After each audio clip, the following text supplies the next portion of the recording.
Yeah, guys, sorry it's been a bit longer. It's just, a very, very heavy week, as I imagine all you guys are having similarly.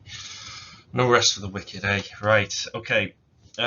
So we've got Elizabeth up, and this is American West. So, again, I'm going to go through this fast pace just for times, guys.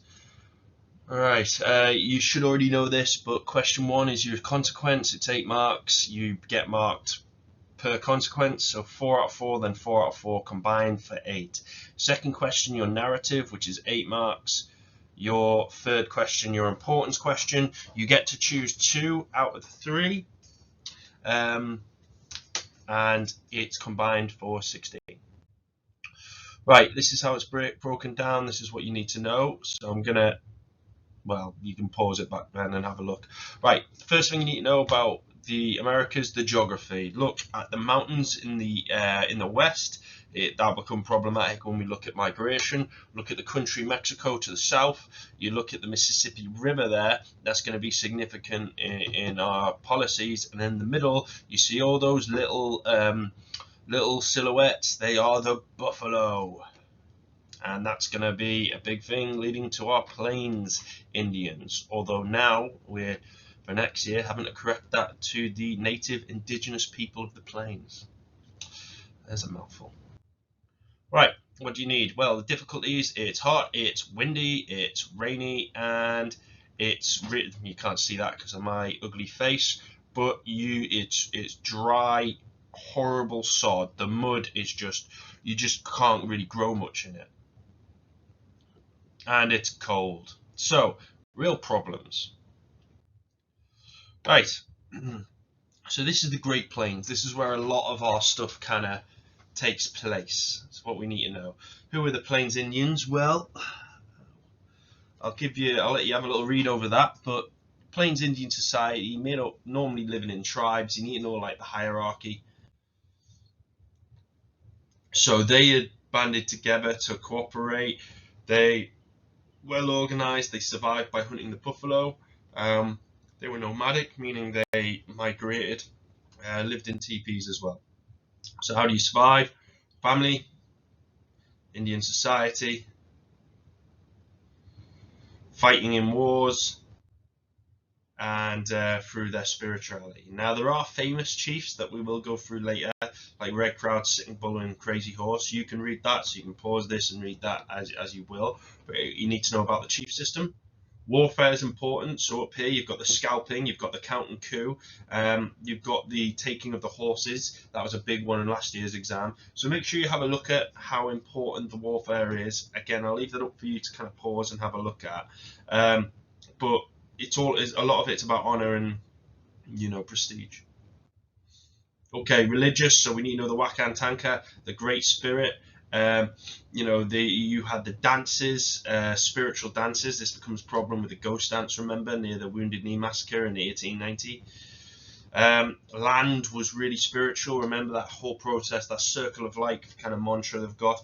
Not all Indians, remember, or native indigenous peoples of the plains. Not all of them were as spiritual about the ground. So some, I think the poet, I can never pronounce the name, they had early ideas of farming. So just keep that in mind. But yeah, a lot of them very sacred, so they wouldn't farm. They wouldn't want to churn up the ground because they thought that was destroying Mother Earth. Nearly said Middle Earth. That would be fun. But this comes important in things like the Dakota Hills. So they've got, the Black Hills of Dakota. Sorry. So we know that from the lead up to the War of the Battle of Little Bighorn. Right, and then again, you can read that for yourselves. Right, Buffalo. I would pick 4 or 5 of these. Just make sure you know them. Apply it to any answer linked to Buffalo. Again, I'm not going to go through all them all. You can read for yourselves. Okay, factors leading to migration. One of our early big questions. There's a lot of wide-ranging factors on this: economic, religious, opportunity, manifest destiny. We look at these as push and pull factors. So missionaries, these are individuals who want to convert Indians. We've got prospectors who look for gold. Right.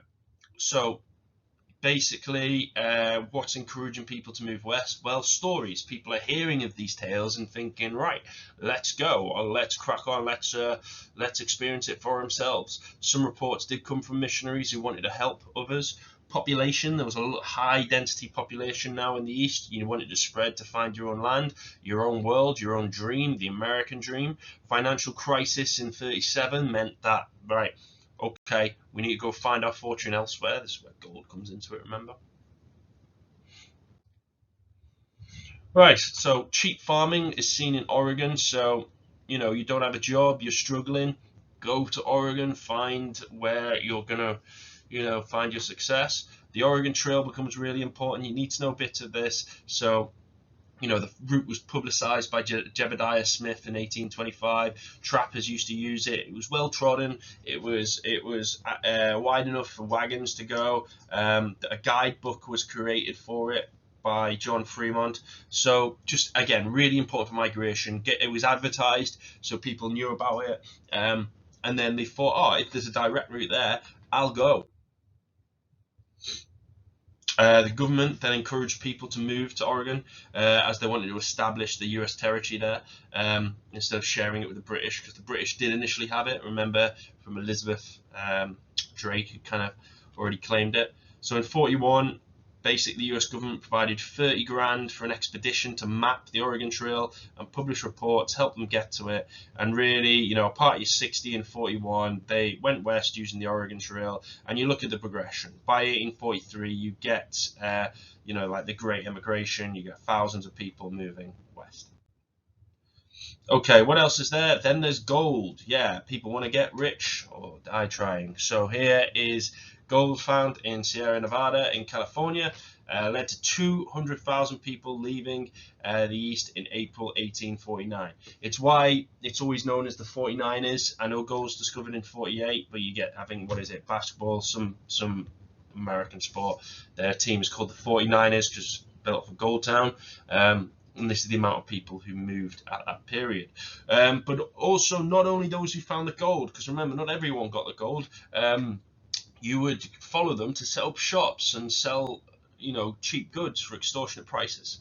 This really leads to development. So you can see how something like gold, which is migration, leads to development and settlement because you're building up all the town around the miners.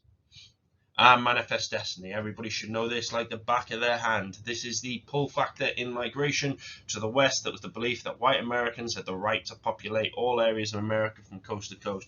Bring in knowledge, bring in religion, bring in technology, manifest destiny. And I'll leave you with that. Boom. Okay. 98 minutes. Right, I'll try and keep these quick and sharp because I don't have all the time in the world.